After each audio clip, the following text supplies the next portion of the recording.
Question 5 says, if x and y are integers, is y a multiple of 3?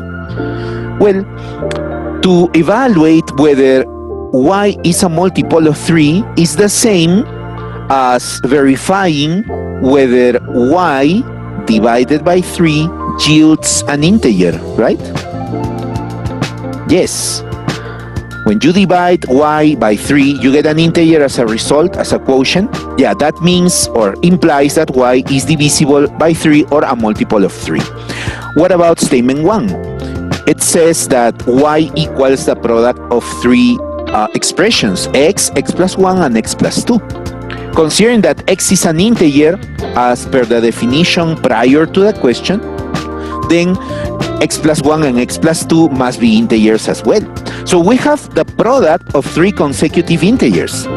We might say perhaps this looks too open, that is, an equality with 2 variables that implies infinite solutions.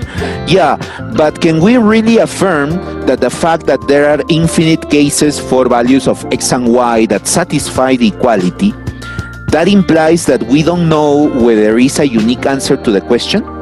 Well, let's see. What do these numbers represent? X is an integer, x plus 1 is the integer that follows, and x plus 2 is the consecutive integer to x plus 1. So we are multiplying 3 integers in a row. Let's see what happens. If you, for example, say that x is 0, then x plus 1 is 1, and x plus 2 is 2. So this would imply that y is the product of 0 times 1 times 2. 0. But when you divide 0 by 3, do you get an integer? Yes, you get 0. So y is a multiple of 3.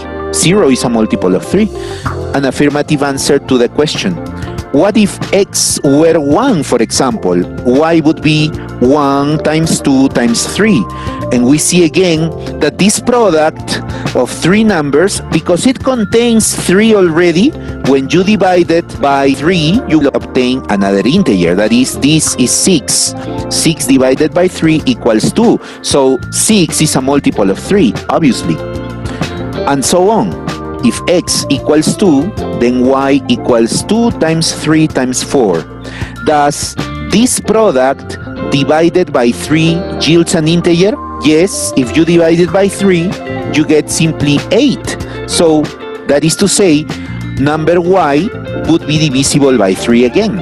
So it looks like we are getting a steady answer to the question, just a unique answer. So what do? Take a look.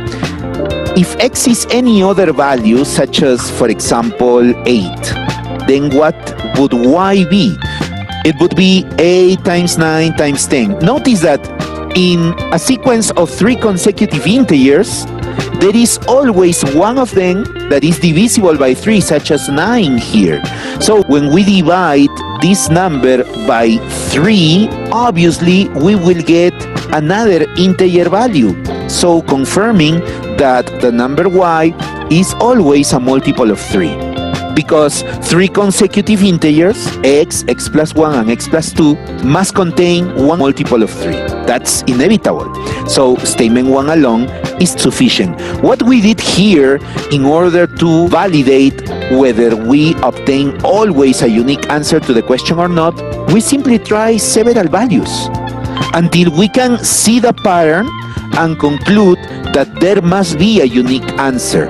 Or perhaps that there must not be a unique answer. But in this case, everything seems to indicate that there is a single answer to the question, an affirmative. So instead of saying not sufficient, we say that this is sufficient. What about statement 2? Statement 2 says that x is a number divisible by 3 or a multiple of 3. But that doesn't relate directly with possible values of y. All we know about y up to this point is that y is defined as an integer, but we don't have any clue as to possible values y may take. So statement 2 alone not sufficient, and the correct answer choice would therefore be option A.